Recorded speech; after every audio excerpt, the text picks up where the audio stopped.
الحمد للہ رب العالمین والصلاة والسلام على سید الانبیاء والمرسلین وعلى آلہ واصحابہ الاکرمین اجمعین وعلى من احبهم وتبعهم بإحسان الى یوم الدین اجمعین، اما بعد، فقد قال اللہ تبارک وتعالی فی القرآن المجید والفرقان الحمید: اعوذ باللہ من الشیطان الرجیم، بسم اللہ الرحمن الرحیم، یا ایہا النبی انا احللنا لک ازواجک اللاتی آتیت اجورہن وما ملکت یمینک مما افاء اللہ علیک وبنات عمک وبنات عماتک وبنات خالک وبنات خالاتک اللاتی ہاجرن معک وامرأة مؤمنة إن وهبت نفسها للنبي إن أراد النبي أن يستنكحها خالصة لك من دون المؤمنين. صدق الله المولانا العظيم. وقال الله عز وجل في أزمة حبيبه محمد صلى الله عليه وسلم: إن الله وملائكته يصلون على النبي يا أيها الذين آمنوا صلوا عليه وسلموا تسليما. اللهم صل على سيدنا محمد وعلى آله وأصحابه أفضل صلواتك وعدد معلوماتك وبارك وسلم. تمام تعریفیں اس رب ذوالجلال کے لیے سزاوار ہے جس نے اپنی قدرت سے اس کائنات عالم کو وجود بخشا، اور درود و سلام نازل ہو اس ہادی اعظم رحمت للعالمین صلی اللہ علیہ وسلم کی ذات مقدسہ پر، جن کے صدقے میں اللہ تعالیٰ نے اس کائنات عالم کو وجود بخشا، اور اللہ رب العزت نے اپنے حبیب پاک جناب محمد الرسول اللہ صلی اللہ علیہ وسلم کو ایسے بے مثل و بے مثال بنایا، بے عیب ذات بنایا کہ پوری آپ کی زندگی میں مخالفین نے کسی ایک لمحے کو یا کسی ایک گوشے کو دیکھ کر یا نکال کر اعتراض کی کوشش کی، لیکن پوری سیرت میں انہوں نے رسول پاک صلی اللہ علیہ وسلم کے کوئی ایک گوشہ یا کوئی ایک پہلو بھی ایسا تلاش نہیں کر پائے جس سے آپ کی مبارک زندگی پر داغ لگ سکتا تھا. معزز و مکرم سامعین محترم و حاضرین مکرم، آج کے جمعہ میں ہم حضور پاک صلی اللہ علیہ وسلم کی سیرت مبارکہ کے ایک اہم گوشے پر گفتگو کریں گے، اور وہ ہے تعدد ازدواج، یعنی حضور صلی اللہ علیہ وسلم کی ایک سے زیادہ نکاح کے متعلق گفتگو کریں گے. مخالفین تو مخالفین ہے ہی، لیکن جو اہل ایمان ہیں، توحید و رسالت کے ماننے والے ہیں، وہ بھی بس اوقات شکوک و شبہات میں مبتلا ہو کر اپنے ایمان سے ہاتھ دھو بیٹھتے ہیں. اہل ایمان کو یہ اچھی طرح معلوم ہو کہ حضور کی ذات کریمہ کیا ہے، حضور کا کیا مقام و مرتبہ ہے، اور حضور کو اللہ رب العزت نے جو ہر عیب سے پاک رکھا ہے. ایک مومن امتی کو حضور کے متعلق کیسا عقیدہ اور ایمان رکھنا چاہیے. بعض سادہ لوگ مسلمان مستشرقین کی باتوں میں آ کر سوچنے لگتے ہیں کہ حضور نے 11 نکاح کیے، اور ان میں سے ایک زوجہ محترمہ ایسی ہے کہ جن سے 6 سال یا 9 سال میں آپ نے نکاح فرمایا. سوچ میں پڑ جاتے ہیں. وہ سوچ کا ایک گوشہ، شک کی ایک سوئی جب انسان کے دل میں اترتی ہے تو اس کے ایمان کو برباد کر دیتی ہے. اسی لیے آج ہم اسی پہلو پر گفتگو کریں گے. اللہ رب العزت نے اپنے حبیب کا نام محمد رکھا ہے. محمد یہ حمد سے بنا ہے، جیسے ہم کہتے ہیں الحمدللہ رب العالمین، تمام تعریفیں اللہ تعالیٰ کے لیے ہیں. تو حمد سے محمد بنا ہے۔ محمد کے معنی وہ ذات کریمہ جس کی خوب خوب تعریف کی گئی ہے۔ جب بندہ زبان سے محمد کا لفظ نکالتا ہے تو اس کا مطلب ہی یہ ہوتا ہے کہ وہ ذات جس کی خوب خوب تعریف کی گئی۔ اگر کوئی محمد نام لے کر مذمت بھی کرنا چاہے تو جیسے ہی محمد کا وہ نام زبان سے نکالے گا حضور کی تعریف و توصیف ہی رہے گی۔ اللہ تعالیٰ نے آپ کی ذات کو بھی بے مثل بے مثال بے عیب رکھا ہے۔ آپ کے لیے آپ کے نام کا بھی انتخاب ایسے فرمایا کہ آپ کا نام بھی بے مثل بے مثال ہے، تو محمد کے معنی ہی خوب تعریف کیا ہوا۔ اللہ تعالیٰ نے جہاں اپنے حبیب کو رحمت للعالمین فرمایا کہ ساری جہاں کے لیے حضور صلی اللہ علیہ وسلم کی ذات رحمت ہے، وہیں پر آپ کو بشیر اور نذیر فرمایا کہ حضور خوشخبری سنانے والے ہیں اور ڈرانے والے ہیں۔ اللہ تعالیٰ نے حضور صلی اللہ علیہ وسلم کی مکمل سیرت طیبہ کو دنیا کے اہل اسلام قیامت تک کے مسلمانوں کے لیے بہترین نمونہ قرار دیا ہے۔ لقد کان لکم فی رسول اللہ اسوۃ حسنہ، کہ لوگوں نبی کریم صلی اللہ علیہ وسلم کی زندگی میں تمہارے لیے بہترین نمونہ اور اسوہ ہے۔ الغرض معزز سامعین کرام، اس موضوع پر گفتگو کرنے سے پہلے 3 باتیں اچھی طرح ذہن میں رکھ لیں کہ ایک سے زیادہ نکاح کرنے کا جو رواج ہے وہ اسلام کے بعد شروع نہیں ہوا۔ اسلام سے پہلے بھی جتنے مذاہب تھے، خاص طور پر 3 مشہور مذاہب، 2 اہل کتاب یہود اور نصارہ اور ایک ہندو مذہب، ان تمام مذاہب میں ایک سے زیادہ شادیاں کرنے کی اور ایک سے زیادہ بیویاں رکھنے کی بے شمار مثالیں اور تاریخ میں ان کے کردار ملتے ہیں۔ تو اسلام سے پہلے ایک سے زیادہ نکاح کرنے کا ایک عام رواج تھا۔ اور ایک بات بھی ذہن میں رکھ لیں کہ اسلام سے پہلے جتنے بھی لوگ نکاح کرتے ان کے پاس کوئی اصول اور ضابطہ، کوئی قاعدہ نہیں تھا۔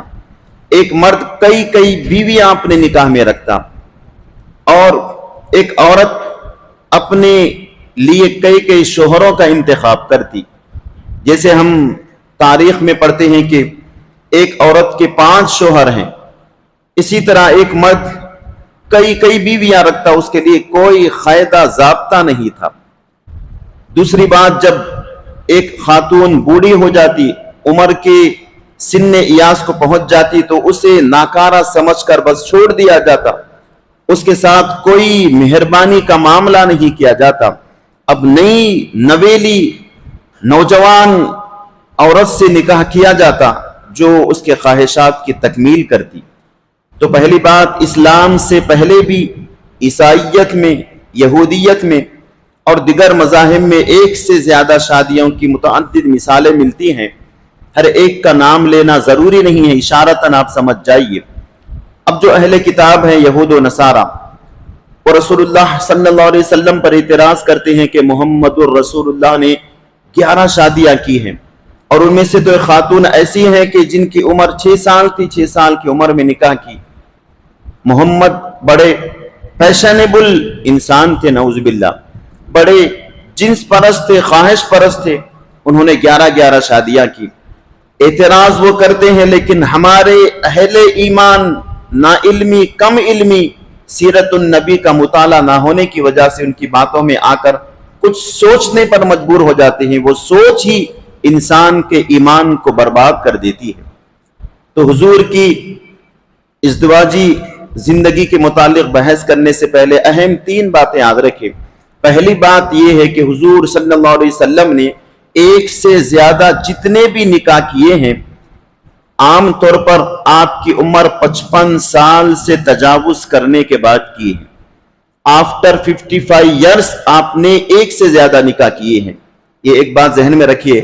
دوسری بات یہ ہے کہ حضور صلی اللہ علیہ وسلم نے جو نکاح فرمائے ہیں اس میں آپ کی کوئی مجبوری نہیں تھی، آپ نے پسند اور اختیار سے جتنے بھی نکاح کیے تمام کی تمام آپ کی ازواج مطہرات مطلقہ بیوہ تھی اور عمر رسیدہ تھی سوائے ام المؤمنین حضرت عائشہ کے۔ تیسری بات یہ ذہن میں رکھیے کہ جو شخص اپنے خواہشات کا غلام ہوتا ہے، ہوس پرست ہوتا ہے، وہ عورت کے ہاتھ میں کھلونا بن کر رہ جاتا ہے۔ جس کے پاس جذبات شہوانی طاقتیں زیادہ وہ بروئے کار لاتا ہے، عورت کے ہاتھ میں کھلونا بن کر رہتا ہے، وہ جیسے چاہے مرد کو نچاتی ہے۔ ان کے مقابلے میں ازواج مطہرات کی سیرت مبارکہ دیکھیے، آپ نے حضور نے اپنی مقدس بیویوں کو بادشاہوں کی بیگمات یا ان کی شہزادیوں کی طرح ناز و نخروں سے نہیں رکھا، بلکہ امہات المؤمنین کے بہت سارے مکانات میں 3 دن تک کبھی چولہا بھی نہیں جلتا تھا۔ ایسی حضور پاک صلی اللہ علیہ وسلم نے اپنی ازواج مطہرات کو رکھا۔ اب جب یہ 3 باتیں آپ کی ذہن میں ہو گئی، اب ہم اس موضوع کی طرف بڑھتے ہیں۔ حضور صلی اللہ علیہ وسلم کی ولادت مبارکہ مکے میں ہوئی۔ آپ کی 40 سالہ مکمل زندگی مکہ کے صحن میں، مکہ کی گلیوں میں، مکہ کی آب و ہوا میں، تمام مکے والے آپ کی ولادت سے لے کر 40 سال تک کی آپ کی عمر کے ہر لمحے کو دیکھے۔ کبھی کسی نے آپ کی ذات پر انگلی نہیں اٹھائی کہ محمد نے یہ کام غلط کیا ہے۔ آپ کو تو امین اور صادق کے لقب سے یاد کرتے کہ محمد امانت دار ہیں، محمد سچے ہیں۔ اور عرب کا ایسا معاشرہ، بے انتہا شرابی ماحول اور جنس پرستی ہوس پرستی کا ایسا ماحول کہ کون کس کے ساتھ کیا کر رہا ہے معلوم نہیں ہے۔ حضور نے 25 سال تک کوئی نکاح نہیں کیا۔ آپ کی عمر 25 سال ہوئی، آپ نے ایک بھی نکاح نہیں فرمایا۔ سوچئے انسان کی جو بھرپور جوانی کا وقت ہوتا ہے، 25 سال آپ کے دامن پر ذرہ برابر بھی داغ نہیں لگا کہ محمد نے کسی خاتون کی جانب نگاہ بھی اٹھا کر دیکھے ہو۔ اللہ نے اپنے حبیب کی سیرت کو ایسے پاکیزہ رکھا، آپ کے کردار کو ایسے مضبوط و صاف و شفاف رکھا کہ مخالفین بھی ڈھونڈنے کی کوشش کی کہ کوئی ایک عیب محمد کی زندگی میں تلاش کرے، انہیں سر پٹکنے کے باوجود بھی ایک عیب نہ ملا۔ 25 سال کی عمر مبارکہ میں حضور نے پہلا نکاح فرمایا، اور سوچئے پہلا نکاح حضور نے کس خاتون سے فرمایا؟ اس خاتون سے نکاح فرمایا جو عمر میں آپ سے 15 سال بڑی تھی۔ 25 سال کا نوجوان ہے، 40 سال کی عمر کی عورت سے نکاح کر رہا ہے۔ ذرا سوچئے آپ جس معاشرے میں زندگی گزار رہے ہیں، اگر کوئی 25 سال کا نوجوان 40 سال کی کنواری عورت سے بھی نکاح کرنا چاہے تو معاشرہ اسے اجازت نہیں دیتا۔ اس کے خاندان والے روکتے ہیں کہ پاگل ہو گیا ہے کہ ماں کی عمر کی عورت سے نکاح کر رہا ہے۔ لیکن قربان جائیے محمد عربی صلی اللہ علیہ وسلم کی کردار پر، آپ کے اخلاق پر اور آپ کی سیرت مبارکہ پر کہ 25 سال کی عمر میں آپ نے 40 سال کی پیرانہ سال خاتون سے نکاح فرمایا۔ ایک بات یاد رکھ لیجئے، 25 سال کی عمر میں حضور نے پہلا نکاح فرمایا 40 سال کی عمر کے خاتون سے، پھر 25 سال تک کوئی نکاح نہیں فرمایا۔ جب تک حضرت خدیجہ آپ کے نکاح میں رہی، حضور نے دوسرا نکاح نہیں کیا۔ یہ تاریخ کا باب مسلمانوں کو معلوم نہیں ہے۔ ان ظالموں اور ان بدکاروں کے باتوں میں آ جاتے ہیں کہ محمد فیشن پرست تھے۔ ذرا بتائیے تو صحیح، اگر ہمارے حضور جوش پسند ہوتے، اگر ہمارے آقا کے اندر جذبات ہوتے تو 50 سال کی عمر بیت جانے پر آپ نے کسی عرب کی دوشیزہ سے نکاح نہیں کیا، کسی نوجوان خاتون سے نکاح نہیں کیا۔ آپ کی عمر 50 سال گزر گئی اور ام المؤمنین حضرت خدیجہ الکبریٰ 65 سال کی عمر میں جب وفات پائی تو حضور کی عمر 50 سال تھی، 50 ایئرس۔ کوئی نکاح نہیں سوائے خدیجہ الکبریٰ کے۔ اور ایسی محبت کہ اگر کسی کا نکاح اس طرح کی بڑی عورت سے ہو جائے تو بتائیے کہ مزاج میں ایسا ماحول بنتا ہے کہ 25 سال کے نوجوان میں 40 سال کی عورت میں ایسی محبت ہو۔ لیکن سیرت کی کتابیں پڑھ لیجئے، حضور کو حضرت خدیجہ سے ایسی محبت تھی، ایسی محبت تھی کہ بار بار تذکرہ فرماتے. آپ جب بھی کوئی بکری ذبح کرتے تو اس کے گوشت کا سالن کا کچھ حصہ خدیجہ الکبریٰ کی سہیلیوں کو بھیجا کرتے تھے. آپ کو معلوم ہوتا کہ فلاں مقام پر خدیجہ کی کوئی سہیلی رہتی ہے، اب تحفے روانہ فرماتے. اگر کوئی خدیجہ کی سہیلی آپ سے ملنے کے لیے آ جاتی تو آپ چادر بچھا دیتی کہ یہ میری خدیجہ کی سہیلی ہے. ایسی محبت کو دیکھ کر ام المؤمنین حضرت عائشہ نے کہا کہ مجھے سرکار کی پوری بیویوں میں کسی پر رشک، کسی پر حسد نہیں ہوتا سوائے ام المؤمنین حضرت خدیجہ کے، کہ بار بار حضور ان کا تذکرہ کرتے. ایک بار میں نے کہہ دیا کہ حضور آپ کی وہ ایک ہی بیوی تھی جو کہ بوڑھی تھی، اس کا تذکرہ آپ بھی کیا کرتے ہیں، تو حضور جلال میں آ گئے، چہرے کا رنگ متغیر ہو گیا. عائشہ تم نے میری خدیجہ کے بارے میں ایسا جملہ استعمال کیا ہے، اگر اسے سمندر میں ڈال دیا جائے تو سمندر کا پورا پانی کڑوا ہو جائے گا.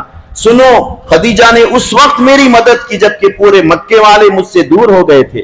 اپنے پورے مال کو میرے قدموں میں نچھاور کر دیا خدیجہ نے، جبکہ ہر کوئی اپنے ہاتھ مال سے کھینچ رہا تھا. مجھے خدیجہ سے بے انتہا محبت ہے. تو ام المؤمنین عائشہ فرماتی ہیں کہ میں نے کسی ام المؤمنین سے اتنی محبت کرتے ہوئے حضور کو نہیں دیکھا جتنی محبت خدیجہ سے تھی. تو کیا معلوم ہوا پہلا نکاح حضور کا 25 سال کی عمر میں 40 سال کی عورت سے ہوا. یہ بات بھی تو ظالموں پیش کرو محمد عربی کی سنت کو، محمد عربی کے طریقے کو، کہ پہلا نکاح محمد نے 25 سال کی عمر میں 40 سال کی عورت سے کیا ہے. کیوں؟ عام طور پر عرب معاشرے میں ایسا تھا کہ جب عمر عورت کی زیادہ ہو جاتی اسے کونے میں پھینک دیا جاتا، اسے ایک نا استعمال کی جانے والی چیز سمجھا جاتا. ایسے ماحول میں کردار کو ہمارے آقا نے پیش کیا کہ میں 25 سال کا ضرور ہوں لیکن تمہارے معاشرے کے خلاف میں 40 سال کی خاتون سے نکاح کر رہا ہوں. اللہ رب العزت نے پوری اولاد حضور کی خدیجہ سے ہی عطا فرمائی. آپ کی 4 بیٹیاں حضرت خدیجہ سے ہیں، 2 لڑکے حضرت خدیجہ سے ہیں، ایک آپ کے صاحبزادہ ابراہیم ماریہ خبتیہ سے، بقیہ سرکار کے 6 اولاد حضرت خدیجہ سے ہیں. اس کے بعد جب 50 سال حضور کی عمر ہوئی، حضرت خدیجہ کا انتقال ہو گیا تو حضور نے دوسرا نکاح فرمایا حضرت سودا سے. حضرت سودا کون ہے؟ وہ بھی عمر میں 50 سال کی بیوہ ہے، کوئی نوخیز نوجوان دوشیزہ حسین دوشیزہ نہیں، 50 سال کے ہیں وہ بھی، حضور کی عمر بھی 50 سال ہے. یہ دوسرا نکاح ہے. اے مسلمانوں، اپنے نبی کی سیرت کو پڑھو ان ظالموں کا جواب دینے کے لیے. ان کی باتوں میں آ کر اپنے ایمان کو ہم برباد کرتے ہیں. 50 سال کی عمر میں 50 سال کی عمر کی عورت سے آپ نے نکاح فرمایا. اس کے بعد تیسرا نکاح حضور کا 53 سال کی عمر میں ام المؤمنین حضرت عائشہ سے ہوا. عائشہ کی عمر اس وقت رضی اللہ عنہا 6 سال تھی اور 9 سال میں رخصتی ہوئی. 6 سال کی عمر میں نکاح ہوا اور 9 سال کی عمر میں رخصتی ہوئی. اس موضوع پر ہم آخری میں گفتگو کریں گے. یہ حضور کی 53 ایئر زندگی، اب صرف 10 سال حضور کی اس دنیا میں باقی رہے ہیں. اکثر ایک سے زیادہ نکاح حضور نے 55 سال کے بعد کی ہے، 55 سے لے کر 61 تک 7 سال سمجھ لیجیے. 7 سال میں اتنے عورتیں آئی ہیں. اب ذرا دماغ پر، عقل پر، ایمان پر اور اپنی تحقیق پر زور ڈال کر کہیے کہ کیا کوئی شخص 25 سال کی عمر تک اپنی جوانی کی حفاظت کرتا رہا، داغ نہیں ہونے دیا؟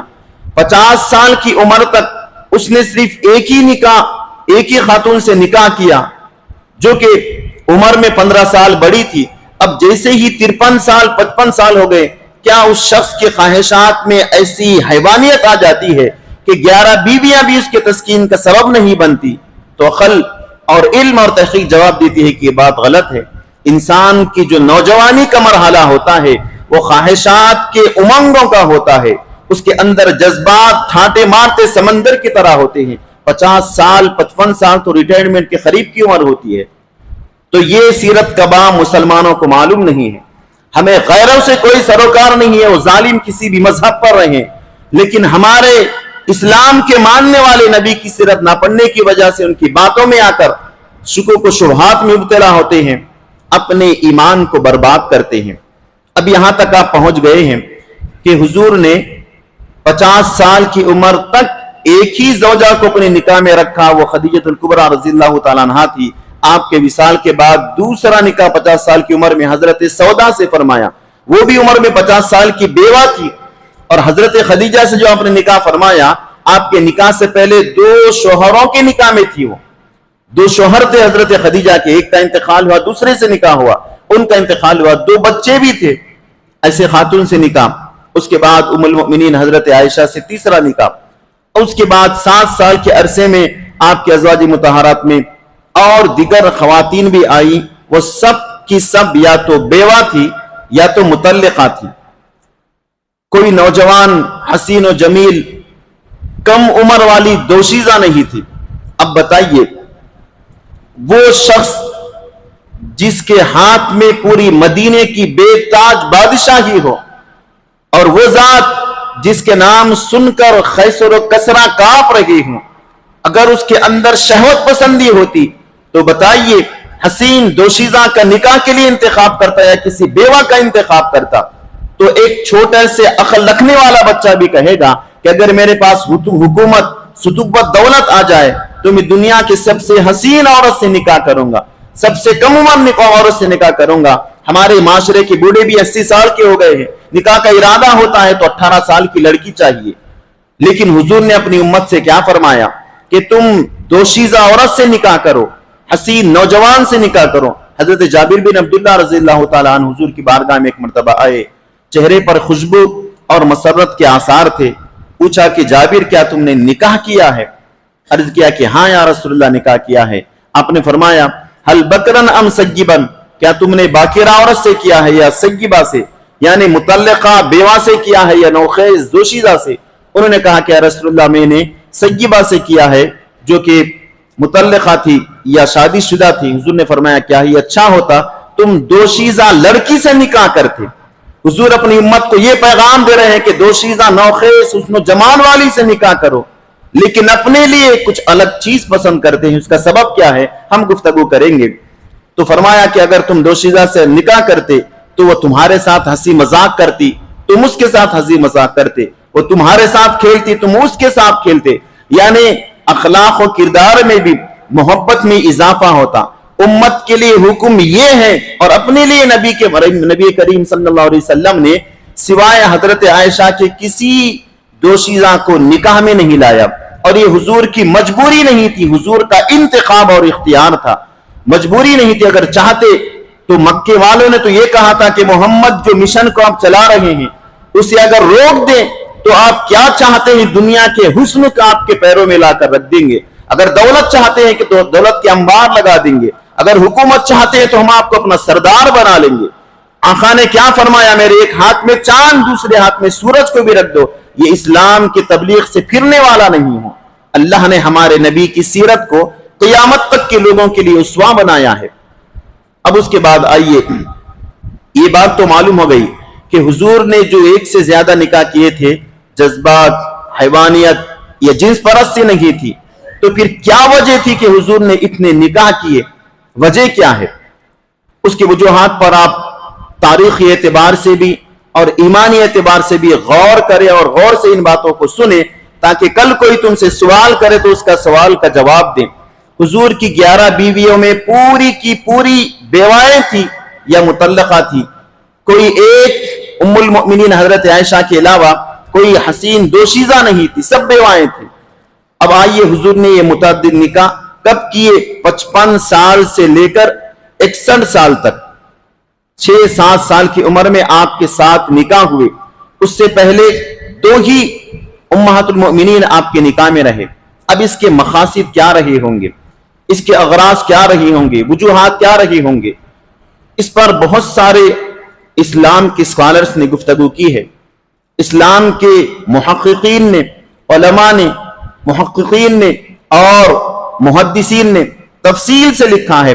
4 باتیں ذہن میں رکھ لیجئے، حضور نے 1 سے زیادہ نکاح کیوں کی ہیں۔ سب سے پہلی وجہ مقصد تعلیم ہے، سب سے پہلی وجہ مقصد تعلیم ہے۔ جب حضور مکے سے ہجرت کر کے مدینے میں آئے، لوگ اسلام میں جوق در جوق داخل ہو رہے ہیں، ہزاروں لاکھوں کی تعداد میں مسلمان ہو گئے ہیں۔ اب عورتوں کے چند مخصوص مسائل ہوتے ہیں، حیض کے مسائل ہے، نفاس کے مسائل ہے، جنابت کے مسائل ہے، میاں بیوی کے ساتھ کے تعلقات کے مسائل ہیں۔ ایک عورت ڈائریکٹلی آ کر حضور سے کیسے پوچھ سکتی ہے؟ بتائیے۔ اور حضور بھی شرم کے معاملے میں ایسے کہ صحابہ فرماتے ہیں کہ ہم نے حضور کو ایسے دیکھا کہ ایک نئی نویلی دلہن کی طرح شرمایا کرتے تھے، کسی عورت کی جانب آنکھ اٹھا کر نہیں دیکھتے۔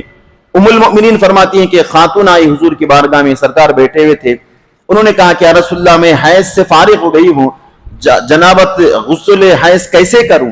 حضور نیچے منڈی جھکا دی، کہا کہ غسل کا یہ طریقہ اس طرح کرو، اور فرمایا کہ ایک خوشبودار روئی سے تم طہارت حاصل کرو۔ اس خاتون نے کہا کہ یا رسول اللہ کیسے طہارت حاصل کروں؟ آپ نے فرمایا کہ سبحان اللہ، سمجھتی نہیں ہو، ایک خوشبودار روئی کے کپڑے سے پاکی حاصل کرو۔ وہ عورت پھر سوال کی کہ یا رسول اللہ مجھے کھل کر بتائیے۔ اب حضور شرمانے کے انداز میں کیسے اس خاتون کو سمجھائیں؟ اتنے میں ام المؤمنین حضرت عائشہ نے اس خاتون کا ہاتھ پکڑ کے اندر لے گئی۔ اللہ تجھ پر رحم کرے کہ تو حضور سے ایسے سوال کرتی ہے۔ آپ نے تفصیلی اس کے واقعات اور اس کے مسائل کو بیان فرمائی۔ یہ ایک مثال تھی۔ اب اسلام جب دن بہ دن پھیل رہا ہے، یہ عورتوں کے خاص مسائل عورت ہی سے دریافت کرتی ہے، کھل کر مرد کے سامنے نہیں رکھ سکتی۔ تو حضور نے اس مقصد تعلیم کے لیے نوشیزہ، دوشیزہ، حسین، جمیل، خوبصورتی کا لحاظ نہیں رکھا، کیونکہ ایک عظیم مقصد نکاح کے تحت ہے، وہ ہے امت کی معلمات ہوں۔ میری جو بیویاں ہیں امت کی معلمات ہوں، امت کی ٹیچرز ہوں، اور مجھ سے جو سیکھی امانت داری کے ساتھ ان تک پہنچائے، فتین ہو، ذہین ہو، امانت دار ہو۔ اسی لیے پورے بیواؤں کا اپنے انتخاب فرمایا مقصد تعلیم کے لیے۔ تو سب میں پہلا مقصد تعلیم تھی، کیونکہ ایک زوجہ اگر ہوتی تو 1000 عورتوں میں تبلیغ اسلام کرنا، ان کے مسائل کو بتانا بالکل بعید بات تھی۔ تو حضور نے جو متعدد نکاح فرمائے، اس کا پہلا مقصد اور خواتین کے تعلیم کو عام کرنا ہے۔ اسی لیے حضور نے فرمایا تمام لوگوں کے بعد کہ تم آدھا دین میری بیویوں سے حاصل کیا کرو۔ ام المؤمنین حضرت عائشہ کی جانب اشارہ کر کے فرمایا خذوا نصف دینکم من حمیرہ، اے لوگوں تم اپنا آدھا دین میری بیوی عائشہ سے حاصل کرو۔ تو اللہ کے حبیب صلی اللہ علیہ وسلم کی متعدد نکاح کرنے کا پہلا مقصد تعلیم تھا۔ عورتوں کے جو خصوصی مسائل ہیں عورت ہی بیان کر سکتی ہے۔ ایک شوہر اپنی بیوی کو کھل کر مسائل بیان کرتا ہے، اب وہ خواتین میں جا کر ان مسائل کو بیان کرتی ہیں۔ اور ہوتا بھی ایسے ہی تھا حضور کے زمانے میں، اگر کوئی مسئلہ آتا تو عورتیں آ کر حضور سے دریافت نہیں کرتی، ازواج مطہرات سے اس مسئلے کے بارے میں پوچھتی، اگر انہیں معلوم ہوتا تو بتا دیتی، معلوم نہ ہوتا تو حضور سے پوچھ کر انہیں بتاتی۔ دوسرا مقصد حضور نے جو متعدد شادیاں کی، تشریعی اسلام کے قانون کو جاہلیت کے دور میں مضبوط کرنے کے لیے۔ اس وقت عرب میں ایسے عجیب رسم و رواج تھے، عجیب رسوم تھے، ان رسوم کو ختم کرنا تھا۔ اس میں سے ایک رسم یہ تھی کہ اگر کوئی شخص کسی کو اپنا منہ بولا بیٹا بنا لیتا، جسے عربی میں متبنہ کہتے ہیں، متبنہ بنا لیتا، منہ بولا بیٹا بنا لیتا، تو اب اس کے ساتھ وہ تمام احکام اسی طرح ہوتے جو سگے بیٹے کے ساتھ ہوتے ہیں، گویا کہ اس کا سگا بیٹا بن گیا ہے۔ اس کی جائیداد میں بھی، اس کی وراثت میں بھی، اور محرمات کے مسائل بھی اسی طرح ثابت ہوتے۔ حضرت زید بن حارثہ کو حضور نے اپنا متبنہ بنایا تھا، منہ بولا بیٹا۔ تو مکے اور مدینے میں لوگ حضرت زید کو زید بن محمد کہا کرتے تھے، محمد کا بیٹا زید، حالانکہ زید حضور کے حقیقی بیٹے نہیں ہیں، غلام تھے۔ غلام کو آزاد کر کے ایسے گھر میں رکھا کہ بیٹا کہا جانے لگا۔ ان کی خدمت کے صلے میں اپنی پھپھیری بہن زینب بنت جہش سے حضور نے ان کا نکاح فرمایا۔ اپنی پھپھیری بہن زینب بنت جہش سے اپنے غلام کا نکاح فرمایا۔ قربان جائیے، کوئی آپ کے پاس ڈرائیوری کرنے والا ہو، کروڑ پتی آدمی اپنے ڈرائیور سے اپنے بیٹی کا نکاح کرے گا، بہن کا نکاح کرے گا؟ نہیں، وہ اعلیٰ مقام پر دیکھے گا۔ حضور نے یہ نہیں دیکھا کہ یہ مالدار ہے، غلام ہے، یہ دین کا پکا ہے، اور متقی اپنے بہن زینب بنت جہش کا نکاح فرمایا۔ ان دونوں کے درمیان میں نباہ نہ ہو سکی۔ اللہ کا منشا کچھ اور تھا، روزانہ لڑائیاں ہوتی، جھگڑے ہوتے، آخرکار نوبت طلاق تک پہنچ گئی۔ حضرت زید نے زینب بنت جہش کو طلاق دے دیا۔ اللہ تعالیٰ نے حکم نازل فرمایا کہ اے نبی ہم نے آپ کا نکاح زینب سے آسمانوں پر کر دیا ہے۔ تمام امہات المؤمنین میں حضرت زینب بنت جحش واحد ام المؤمنین ہے جن کا نکاح حضور کے ساتھ آسمانوں پر ہو گیا۔ اب حضور کو پریشانی لاحق ہوئی کہ اگر یہ معاملہ معاشرے میں آئے گا تو لوگ مجھے تانا دیں گے کہ محمد اپنے بیٹے کی منحوہا کے ساتھ مطلقہ کے ساتھ نکاح کر لیا، اپنی بہو کے ساتھ نکاح کر لیا ہے۔ اللہ رب العزت نے فرمایا کہ ہم یہی تو چاہتے ہیں محمد، تمہارے ذریعے سے یہ جہالت کے رسم کو ختم کیا جائے۔ جو منہ بولا بیٹا ہے حقیقی بیٹا نہیں ہو سکتا، وہ رسم ختم کرنا ہے۔ اس کے لیے آپ کی کسی غلام کا انتخاب ہم نے نہیں کیا، آپ ہی کا انتخاب کیا۔ آپ کو صبر اور استقامت سے رہنا ہے۔ اللہ کے حبیب نے حضرت زینب بنت جحش سے نکاح فرمایا۔ وہ جاہلیت کی جو رسم تھی، منہ بولا بیٹا منہ بولا ہی ہوتا ہے، حقیقی بیٹا نہیں ہوتا۔ اگر وہ کسی خاتون کو طلاق دے دے تو اس کے ساتھ وہ نکاح کر سکتا ہے۔ حضور نے تشریع مقصد کی خاطر دوسرا نکاح فرمایا اور قیامت تک کے لیے جہالت کی رسم مسلمانوں سے ختم ہو گئی۔ عرب کے ماحول میں بھی ایسا تھا کہ لوگ اس طرح کے معاملے کو سگے بیٹا تصور کرتے تھے۔ سگے بیٹے کی بیوی سے نکاح نہیں کیا جا سکتا۔ اگر سسرا ہے، سگا بیٹا ہے، اس نے اپنی بیوی کو چھوڑ بھی دیا ہے تو سسرا اس کے ساتھ نکاح نہیں کر سکتا۔ اس کے مقابلے میں اگر منہ بولا بیٹا ہے، منہ بولا ہے، اس سے پیدا نہیں ہوا ہے، وہ اگر طلاق دے دے تو پھر اس کی مطلقہ سے نکاح کر سکتا ہے۔ تیسرا مقصد سیاسی مقصد تھا۔ سیاسی طور پر اللہ کے حبیب صلی اللہ علیہ وسلم نے جس معاشرے میں اسلام کو پیش کیا، مختلف قبیلے، ایک ایک قبیلہ ہوا کرتا تھا۔ مکہ اور مدینے میں بہت سارے قبائل تھے اور وہ تقریباً قبائل اسلام کے دشمن تھے۔ ایک دو مثالیں دیتا ہوں۔ ایک قبیلہ تھا قبیلے بنو مستلق، مدینہ منورہ میں، اسلام اور بانی اسلام کا کٹر دشمن، اور اس قبیلے کے سردار کا نام حارث تھا۔ فرمایا مسلمانوں کو معلوم ہوا کہ رسول اللہ صلی اللہ علیہ وسلم نے قبیلے بنو مستلق کے سردار جویریہ سے نکاح کیا ہے، تو انہوں نے کہا کہ ارے ان کا ہمارے نبی کے ساتھ سسرالی رشتہ ہے، ہم اس قبیلے کو اپنے تحت غلام بنا کر نہیں رکھ سکتے۔ سب مسلمانوں نے اپنے اپنے قیدیوں کو آزاد کر دیا۔ جب یہ اپنے قبیلے میں گئے، قبیلے والوں کو سنایا کہ اس طرح کا معاملہ محمد نے کیا ہے، ایک ہی دن میں پورا قبیلہ داخل اسلام ہو گیا، مسلمان ہو گئی۔ ایک مثال تھی، ابو سفیان اسلام کے کٹر دشمن تھے اسلام قبول کرنے سے پہلے، ان کی بیٹی ام حبیبہ سے آپ نے نکاح فرمایا۔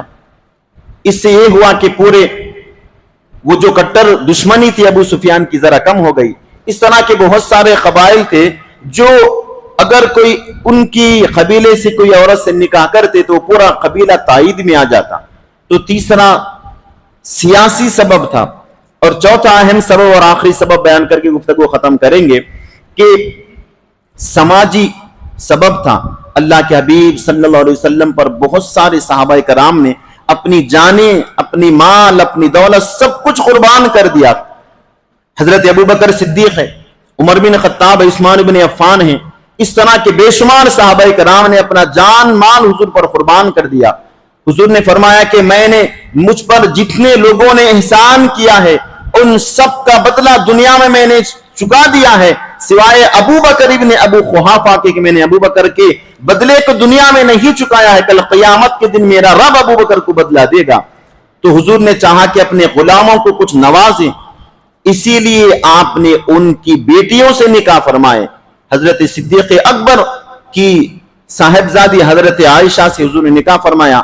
پہلا ان کے لیے دلجوئی بھی ہو جائے، انہیں خوشی ہو جائے کہ ان کے ساتھ میرا رشتہ مساہرہ سسرالی رشتہ جم گیا ہے۔ اتنے خوش ہوئے عمر بن خطاب کو بھی اعزاز فرمایا کہ ان کی بیٹی حفصہ بنت عمر سے اپنے نکاح فرمایا۔ اعزاز عطا کرنے کے لیے حضرت عمر بن خطاب کی بیٹی بیوہ ہو گئی تھی، وہ پریشان رہنے لگے کہ باپ جب بیٹی بیوہ ہو جاتی ہے، مطلقہ ہو جاتی ہے، اس باپ کے دل سے پوچھئے جس کی بیٹی بیوہ ہو گئی ہے یا اس کے شوہر نے طلاق دے دیا ہے۔ عمر بن خطاب بھی بے چین رہنے لگے تو اللہ کے حبیب نے بلا کر کہا کہ عمر تیری بیٹی حفصہ سے میں نکاح کرنا چاہتا ہوں۔ اتنے خوش ہوئے عمر بن خطاب کے رونے لگے کہ عمر کی قسمت کھل گئی، نبی کے نکاح میں میری بیٹی آ رہی ہے، خوشی کے ساتھ۔ اس کے بعد بقیہ جو دو آپ کے خلفاء ہیں، حضرت عثمان بن عفان، حضرت علی کو اپنی بیٹیاں عطا فرمائی۔ یہ اپنے غلاموں کے درمیان محبت، اسی طرح قبیلوں کے درمیان محبت کے لیے ایک قبیلے فلاں قبیلے سے آپ نے نکاح فرمایا، وہ ان کا احسان کا بدلہ ہو جائے، ان کا احسان کا بدلہ ہو جائے۔ اب تمام امہات المؤمنین میں حضرت عائشہ صدیقہ رضی اللہ تعالیٰ عنہا سے جو 6 سال کی عمر میں نکاح ہوا، اب آخری 2 جملے اس پر گفتگو کر کے ہم ختم کر دیں گے۔ سب سے پہلی بات، حضور صلی اللہ علیہ وسلم کی نگاہ نبوت حضرت عائشہ کی پاک دامنی، آپ کی ذہانت، آپ کی فطانت، آپ کے علم کو دیکھ رہی تھی، اور آپ نے فرمایا بھی کہ میری تمام بیویوں کے پاس جو علم ہے ان سب سے زیادہ علم عائشہ کے پاس ہے۔ تو علم کا مرکز ام المؤمنین حضرت عائشہ کی ذات تھی۔ آپ نے نکاح فرمایا 6 سال اور 9 سال میں رخصتی ہوئی۔ اور ایک سماجی معاملہ بھی آپ دیکھ لیجئے، کسی بھی معاملے میں جب نکاح ہوتا ہے تو لڑکی کے بلوغت کے بعد نکاح ہوتا ہے۔ اب قوانین بنے ہیں کہ 18 سال، 21 سال، 20 سال، لیکن اس سے پہلے کوئی قوانین نہیں تھے۔ لڑکی نکاح ہو جیسے ہی بالغ ہوتی اس کا نکاح کر دیا جاتا۔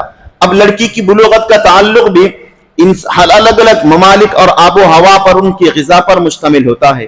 کسی ملک میں لڑکی 6 سال میں بالغ ہو جاتی ہے، کسی ملک میں لڑکی 12 سال میں بالغ ہوتی ہے، کسی ملک میں لڑکی 15 سال میں بالغ ہوتی ہے، کسی علاقے میں لڑکی 9 سال میں بالغ ہوتی ہے۔